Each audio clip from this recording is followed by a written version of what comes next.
Welcome to the world of Dragon Ball. The place where items come in tiny little capsules, all your dreams can come true, and you can make the best of friends along the way. That is, if you survive. The fighters in this world don't play.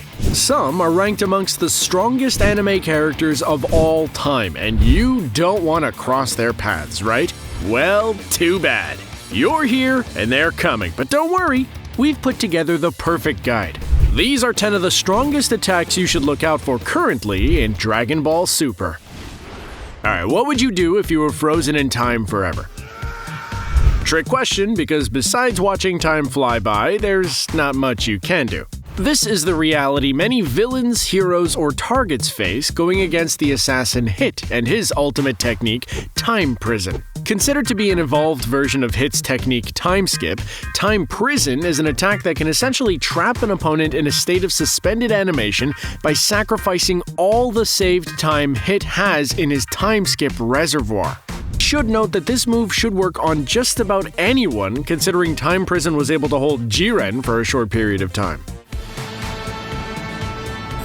However, there is a downside. If the opponent is more powerful than Hit, as Jiren was, the target could break free, leaving Hit in a world of hurt. How does that old saying go? Lightning never strikes twice? Whoa! You see that? Ha! Someone should tell that to Merged Zamasu, whose lightning of Absolution will strike twice and then some. Shooting out from his barrier of light, which allows him to stop all attacks heading his way, or wall of light, which summons a giant key bird who can also defend from attacks, these bolts of purple lightning pack a punch and allow Zamasu to play the distance game and to have somewhat of an unbreakable defense. This is the definition of justice. In the anime, Lightning of Absolution was strong enough to knock Vegeta and Goku out of their Super Saiyan Blue forms and put them down for a bit of a nap. The ground itself ripped apart, allowing plumes of fire and magma to surge from the Earth's core. The Earth quaked as oceans plummeted into new caverns created through the chaos. With how much Merged Zamasu talked of bringing the end of mortals, this technique is definitely the one that could do it.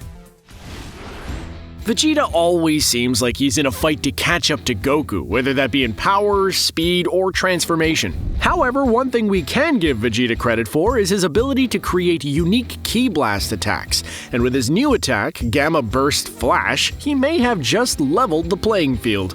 Debuting in the manga during the Future Trunks saga, Gamma Burst Flash is considered to be Vegeta's strongest energy wave attack.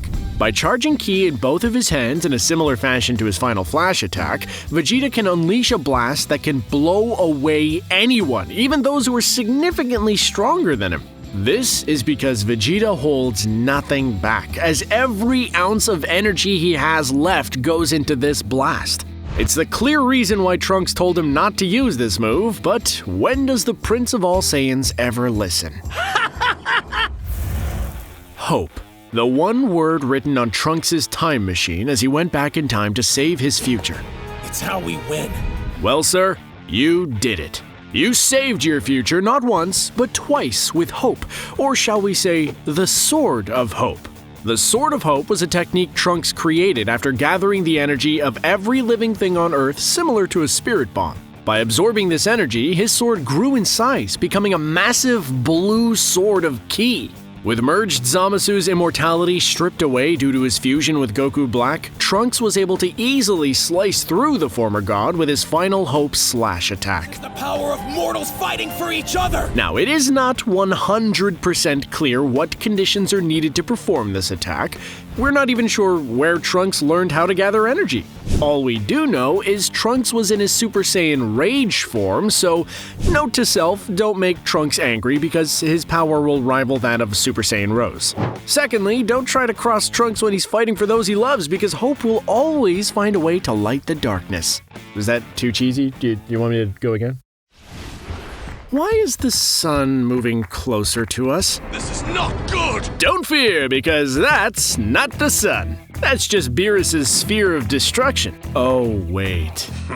One of many destruction techniques the gods of destruction carry in their tool belt, the sphere of destruction's destruction is as literal as the name depicts.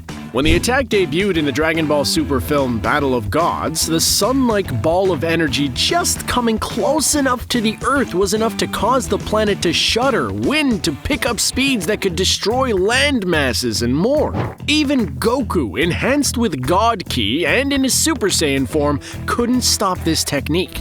So, was the Earth destroyed? Of course it wasn't! After blacking out, Goku was able to transform into his Super Saiyan God form and absorb its energy. However, this completely exhausted any God Ki he had remaining and was unable to fight afterwards.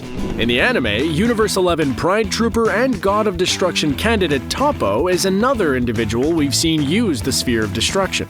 However, his version of the technique was overpowered by another attack we'll talk about later on our list. He wouldn't. Oh, he would, Piccolo. Even if it means sacrificing himself. Deep in Vegeta's arsenal of attacks lies the final explosion, or final atonement, as some might say. Saved as a last resort due to its deadly nature, Vegeta gathers all of his life force and any ki he has remaining, converting it into raw energy. This energy explodes around the Prince of all Saiyans into a ball of light growing larger as more energy pours into it. Then, the magic happens. After a furious yell, Vegeta unleashes everything as a gigantic, swirling dome of energy expands, inflicting major damage to the targets, surroundings, and even Vegeta himself. You know we can't make a list about the strongest attacks of Dragon Ball Super without talking about the Spirit Bomb, right?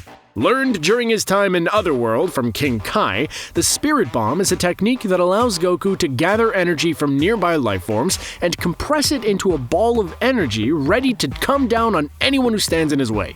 In Dragon Ball Super, we saw the biggest Spirit Bomb ever created in canon as all of the Universe 7 fighters poured their energy into it to defeat Jiren, and it should have defeated Jiren if it made contact. Seemingly, through his immense pressure, Jiren was able to repel the attack back at Goku, and the following back and forth that pursued caused the attack to implode, in turn triggering Goku's Ultra Instinct Sign transformation. While this attack was stopped, it in no way dispels the strength this attack has. Moreover, it shows how strong Jiren really is. After having to face his greatest trauma, the fear of losing, Jiren showed his true colors and his true nature was unlocked. He broke past his limits and displayed amazing feats in speed, power, and technique that allowed him to rival mastered Ultra Instinct. One of those techniques was Heatwave Magnetron, an evolution of his Power Impact attack. Originally, Power Impact worked as a Ki Blast attack.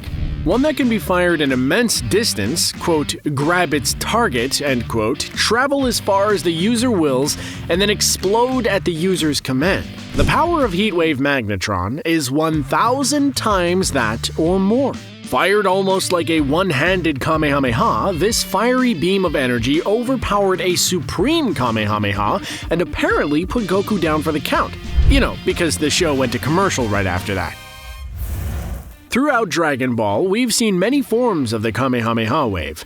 Regular Kamehameha, Super Kamehameha, however, none of them compare to the Supreme Kamehameha used when Goku is in his autonomous Ultra Instinct form. Fueled by his rage, the Supreme Kamehameha was able to completely overpower Jiren as it slammed him into the stage rubble, severely injured him, and temporarily incapacitated the Pride Trooper. Now let me say that again. This attack brought Jiren to his knees, and if it was anyone else but Goku, the fight would have been over right then and there. However, Goku used Naruto's greatest technique, Talk no Jutsu, before his energy depleted. Sometimes I wonder, will Goku ever learn? Regardless, the Supreme Kamehameha reigns supreme above all Kamehamehas. As a god of destruction, you simply have one job: cause destruction. And there is not a technique better to use to do that than Hakai. Performed by the extension of one's hands and calling out the technique, a god of destruction can destroy objects, cities, planets, and people, including souls. Now, in the manga, the gods of destruction aren't the only ones able to perform this move. Goku was able to Hakai merged Zamasu, although much slower than Beerus would have, which allowed him to develop a method of escape. Also, spoiler warning, but Vegeta is also now able to use Hakai and is able to destroy logs and chunks of waterfalls. At this moment, there are no limits to what Hakai can and can't destroy, although Beerus states that he can't Hakai an immortal, but proceeds to do so to Zamasu in the anime. That makes me think, if Vegeta masters the move, could he finally defeat Goku? Only time will tell. Oh, looks like we forgot a move. Sorry about that. If you're the kind of person who likes to steal energy or fuse a lot, look out for Vegeta's Forced Spirit Fission. We can't tell you exactly what it does because spoilers, but be on the lookout.